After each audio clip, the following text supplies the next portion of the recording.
زمین والوں سے یہ کہہ کر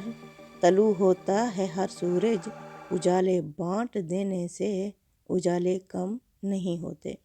معزز عزیز سامعین سامعات، السلام علیکم ورحمۃ اللہ وبرکاتہ۔ آج ہم پڑھنے والے ہیں سورہ زخرف کی آیت نمبر 36۔ پیچھے کیا تھا؟ اللہ فرماتے ہیں کہ اگر یہ اندیشہ نہ ہوتا کہ سارے لوگ ہی کافر ہو جائیں گے تو ہم کافروں کو اتنا دیتے کہ ان کے گھر، ان کی سیڑھیاں، ان کے دروازے، ان کی چھتیں سونے چاندی کی بنا دیتے۔ لیکن کیا ہے، یہ دنیا کی زندگی کا تھوڑا سا حقیر سا فائدہ ہے، اور آخرت ہمیشہ اور ابدی رہنے والی ہے۔ یعنی کہ اب آگے اللہ فرماتے ہیں، ان پر افسوس یہ رحمان کے ذکر سے غافل ہیں۔ وَمَن يَعْشُ عَن ذِكْرِ الرَّحْمَنِ، جو بھی رحمان کے ذکر سے منہ پھیرتا ہے، نُقَيِّضْ لَهُ شَيْطَانًا، پھر ہم اس پر مسلط کر دیتے ہیں ایک شیطان، ایک فَهُوَ لَهُ قَرِينٌ، پھر وہ شیطان اس کا ساتھی بن جاتا ہے۔ وہ کس طرح اس کا ساتھی بن جاتا ہے؟ یہ خدا کی یاد سے اعراض کی سزا ہوتی ہے، منہ پھیرنے کی سزا ہوتی ہے، جس کو ہر شخص اگر اپنا احتساب کرے تو خود محسوس کر سکتا ہے۔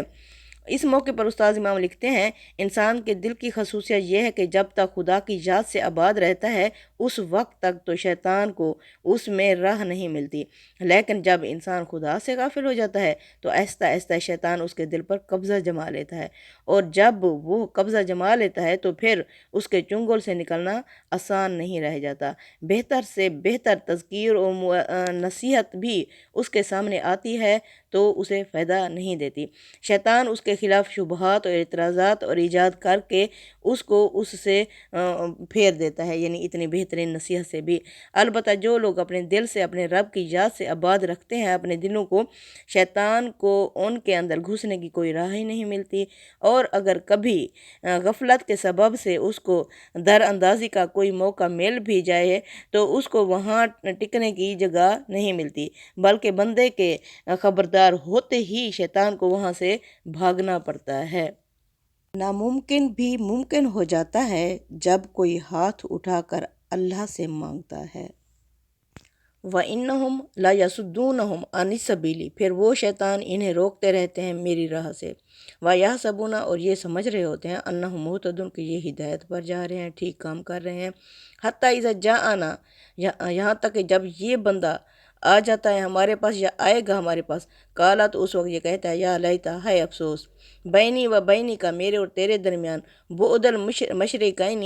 دو مشرقوں کا فاصلہ ہوتا، فبئس القرین، تو بہت ہی برا ساتھی نکلا۔ بعد المشرقین سے کیا مراد ہے؟ عربی زبان میں یہ مثنیٰ یعنی دو کے لیے بولا جاتا ہے۔ بعض اوقات کسی چیز کے دونوں کناروں کی وسعت کو بیان کرنے کے لیے بھی آتا ہے، یہ یہاں اسی مفہوم کے لیے آیا ہے کہ دونوں کناروں کی دوری ہوتی تیرے اور میرے درمیان۔ آیت نمبر 38 میں اللہ فرماتے ہیں، وَلَن يَنفَعَكُمُ الْيَوْمَ، ہرگز نہیں تمہیں نفع دے گا آج کے دن، اِذ ظَلَمْتُم، جب تم ظلم کر چکے اپنی جانوں پر، أَنَّكُمْ فِي الْعَذَابِ مُشْتَرِكُونَ، یہ کہ تم دونوں اب عذاب میں ہی شریک رہو گے،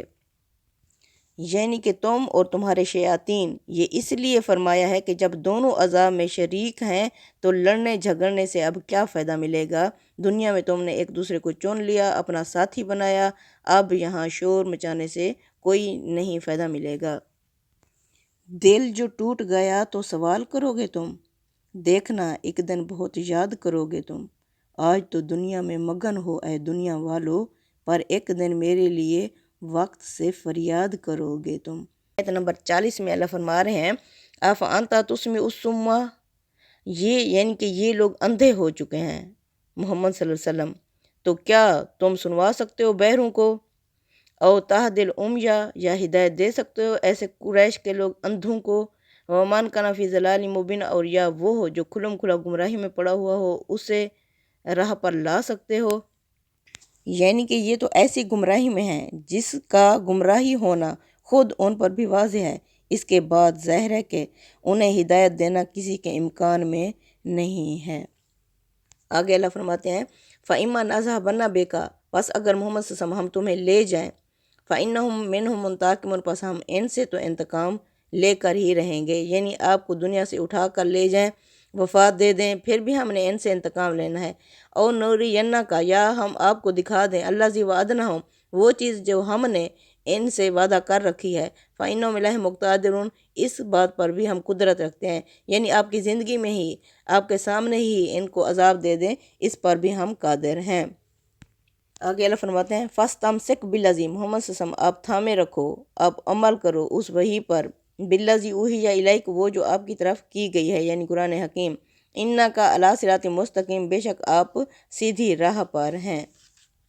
سیدھی راہ سے کیا مراد ہے؟ اس سے توحید کی راہ مراد ہے، جس کی دعوت اس صورت میں دی جا رہی ہے کہ ایک اللہ کی طرف آ جاؤ، حنیف بن جاؤ، حضرت ابراہیم کی طرح شرک کو چھوڑ دو۔ اللہ فرماتے ہیں آگے آیت نمبر 44 میں وَإِنَّهُ لَذِکْرٌ لَکَ، محمد صلی اللہ علیہ وسلم اس میں نصیحت ہے آپ کے لیے، والے قومک، اور آپ کی قوم کے لیے، وَسَوْفَ تُسْأَلُونَ، ان قریب تم سے پوچھا جائے گا، آپ سے پوچھا جائے گا، یعنی اس کے بارے میں آپ سے جواب دہی کرنی ہے، یعنی پیغمبروں کو بھی جواب دہی کرنی ہے کہ کیا انہوں نے اس وحی کو ٹھیک ٹھیک لوگوں تک پہنچا دیا، اور لوگوں کو بھی کہ خدا کی یہ عظیم نعمت ہے جب انہیں دی گئی تو انہوں نے اس کے ساتھ کیا معاملہ کیا۔ اس میں ظاہر ہے کہ رسول اور اس کے ساتھیوں کے لیے تسلی اور اس کے مخالفین کے لیے سخت تحدید ہے اس میں۔ آگے آیت نمبر 45 میں اللہ فرما رہے ہیں وَاسْأَلْ مَنْ أَرْسَلْنَا، پوچھ کے دیکھو ان سے جن کی طرف ہم نے بھیجے تھے، من قبل کا تم سے پہلے، من رسولنا اپنے رسول، اجعلنا من دون الرحمن، کیا ہم نے بنایا تھا رحمان کے سوا ان لوگوں کے لیے آلہات اور معبود، یعبدون جن کی یہ بندگی کرتے ہوں، یعنی کہ بنی اسرائیل کے لوگوں سے، یعنی ان کے صحیفوں اور ان کی تعلیمات کے جاننے والوں سے۔ یہ ایک بلیغ اسلوب کلام ہے اور پچھلے صحیفوں میں اکثر استعمال ہوا ہے کہ پوچھ کے دیکھو ان سے جن کی طرف ہم نے اپنے رسول اور اپنی کتابیں بھیجی تھیں۔ اس کی وضاحت کے لیے آیت نمبر 46 میں آگے اللہ فرما رہے ہیں وَلَقَدْ أَرْسَلْنَا مُوسَىٰ بِآيَاتِنَا، یقیناً ہم نے بھیجا تھا موسیٰ کو بھی اپنی نشانیوں کے ساتھ، إِلَىٰ فِرْعَوْنَ، فرعون کی طرف، وَمَلَائِهِ اور اس کے سرداروں کی طرف، فَقَالَ إِنِّي رَسُولُ، پس کہا تھا وہاں حضرت موسیٰ علیہ السلام نے، بے شک میں رسول ہوں رب العالمین، تمام جہانوں کے پروردگار کی طرف سے۔ فَلَمَّا جَاءَهُم بِآيَاتِنَا، جب وہ آ گئے ان کے پاس ہماری نشانیوں کے ساتھ، إِذَا هُم مِنْهَا يَضْحَكُونَ، تو وہ ان نشانیوں کے اوپر ہنسنے لگے، ہنسی اڑانے لگے۔ وَمَا نُرِيهِم مِّنْ آيَاتِنَا، اور جو بھی ہم دکھاتے تھے انہیں کوئی نشانی ہے یا إِلَّا هِيَ أَكْبَرُ مِنْ أُخْتِهَا، مگر وہ بڑی ہوتی تھی پچھلی سے۔ وَأَخَذْنَاهُمْ، بے شک اس طرح ہم نے انہیں پکڑ لیا، بالعذاب، عذاب سے، لَعَلَّهُمْ يَرْجِعُونَ، شاید کہ یہ دین اسلام کی طرف لوٹ آئیں، یعنی موسیٰ علیہ السلام کو بھیجا، یعنی چنانچہ رسول کی حیثیت سے موسیٰ علیہ السلام نے انہیں خبردار کیا اور ان سے یہ مطالبہ بھی کیا کہ وہ بنی اسرائیل کو ان کے ساتھ جانے دیں۔ حضرت موسیٰ علیہ السلام یعنی بنی اسرائیل کو چھڑانے کے لیے گئے تھے، کیونکہ جب حضرت یوسف علیہ السلام نے اپنے بھائیوں کو وہاں مصر میں بلایا تھا تو وہاں سارے یعنی حضرت یوسف علیہ السلام کی ہی قوم وہاں آباد ہو گئی، لیکن جب فرعونہ یعنی فرعونوں کی حکومت آئی تو انہوں نے اپنے ملک سے پھر انہیں مغلوب کر دیا، ایز اے غلام یہ وہاں زندگی بسر کر رہے تھے۔ تو اللہ تعالیٰ نے احسان کرنے کے لیے حضرت موسیٰ علیہ السلام کو وہاں مبعوث فرمایا، حضرت موسیٰ علیہ السلام بنی اسرائیل کو چھڑانے کے لیے اب وہاں گئے ہوئے ہیں۔ یہ مطالبہ اس لیے کیا کہ بنی اسرائیل کے بارے میں یہ فیصلہ ہو چکا تھا کہ اب وہ خدا کی جماعت بن کر پورے عالم کے لیے ارض فلسطین میں توحید کا مرکز قائم کریں گے۔ تاہم موسیٰ علیہ السلام نے اس کی وضاحت نہیں بلکہ صرف اتنی ہی بات کہی کہ ہمیں عبادت کے لیے 3 دن کی راہ بیابان میں جانے دیا جائے۔ اللہ فرماتے ہیں جو بھی نشانی آتی مگر وہ پہلی سے بڑی ہوتی، جو بھی ان کے پاس نشانی آتی وہ پہلی سے بڑی ہوتی، تاکہ یہ اس سے خبردار ہو جائیں اور تاکہ یہ وقت کے رسول کی طرف رجوع کریں اور دین اسلام قبول کر لیں۔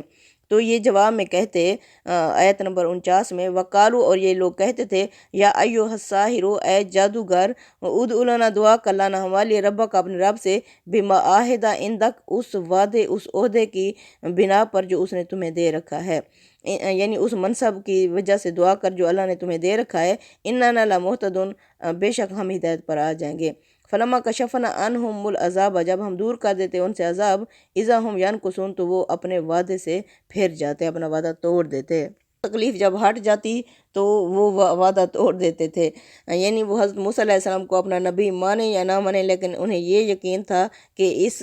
کی دعا ضرور قبول ہوتی ہے، اس لیے وہ دعا کراتے لیکن اس پر عمل نہیں کرتے تھے۔ آگے آیت نمبر